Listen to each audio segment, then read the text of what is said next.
আমাদের সুগা এতদিন পর ওয়েভার্সে একা লাইভে আসলো, এন্ড আজকে আমরা সুগা সেই লাইভটিকে সম্পূর্ণ বাংলায় দেখবো। সো চলো তাহলে দেখে নেওয়া যাক সুগা এতদিন পরে ওয়েভার্সে লাইভে এসে আর্মিদের সাথে কি কি বললো, একদম সম্পূর্ণ বাংলায়। বাট এর আগে সত্যি যদি তুমি একজন রিয়েল বিটিএস আর্মি হয়ে থাকো তাহলে ভিডিওটিতে একটি লাইক করে চ্যানেলটিকে সাবস্ক্রাইব করে পাশে থাকা বেল আইকনটিকে বাজিয়ে রাখো। আর এসব না করলে আমি ভাববো তুমি আসলে একজন বিটিএস ফ্যান নয়। সো লাইভটাকে অন করে সুগা ফার্স্টে বলে যে সবাইকে হ্যালো। সুগা আর্মিদেরকে বলে আমি সানগ্লাস পরেছি কারণ আমার চোখে একটু প্রবলেম হয়েছে। এরপরে সুগা বলে আবহাওয়া আজকাল অনেক বেশি ঠান্ডা হয়ে যাচ্ছে ধীরে ধীরে। সুগা বলে আমি আমার চুলকে একটু অন্যভাবে স্টাইল করে ফেলেছি, তাই সে বলে এটাকে ঠিক করাতে হবে জলদি। পরে সুগা তার হেয়ারকে একটু অন্যরকম টাইপ করে একটু পোজ দিচ্ছিল। সুগা বলে এই অ্যাঙ্গেলে মনে হয় আমাকে খুব একটা তেমন ভালো লাগছে না, তাই না? পরে লাইভের মধ্যে একটা ক্যাটের আওয়াজ আসছিল অনেক, মানে বিড়াল যেভাবে আওয়াজ করে মিয়াও মিয়াও করে ওইরকম সাউন্ড আসছিল। পরে সুগা হাসতে থাকে। পরে সুগা বিলাই সে তার বিড়ালটাকে বলে যে চলো আসো তোমাকেও লাইভে দেখাই। পরে সুগা একটা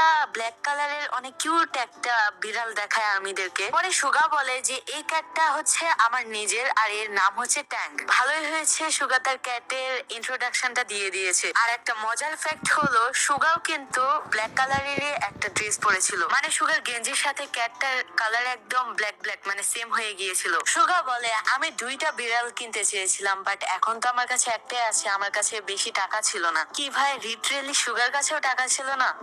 পরে সুগা বলে যে এই বিড়ালটাকে এখন আমি পালছি, মানে এই ক্যাটটার মালিক আগে অন্য কেউ ছিল। যাই হোক, পরে সে বলে ক্যাটটা অনেক বেশি সুন্দর আর প্রিটি, তোমাদের কাছে কেমন লাগছে আর্মিরা? কিন্তু এই আর্মিরা তো একটাই কমেন্ট করছিল ইয়ঙ্গি ম্যারিমি, মানে এই কমেন্টটা সব জায়গায় পাবে তোমরা। সো কমেন্ট করে জানিয়ে দাও এই কমেন্টটা তোমরা কে কে করেছো। দেন সুগা তার বিড়ালকে বলে যে দেখো আমি তো তোমাকে দেখিয়ে দিলাম সবার সামনে। পরে সুগা এভাবে আর্মিদের সাথে একটু মজা করে লাইফটাকে এন্ড করে ফেলে।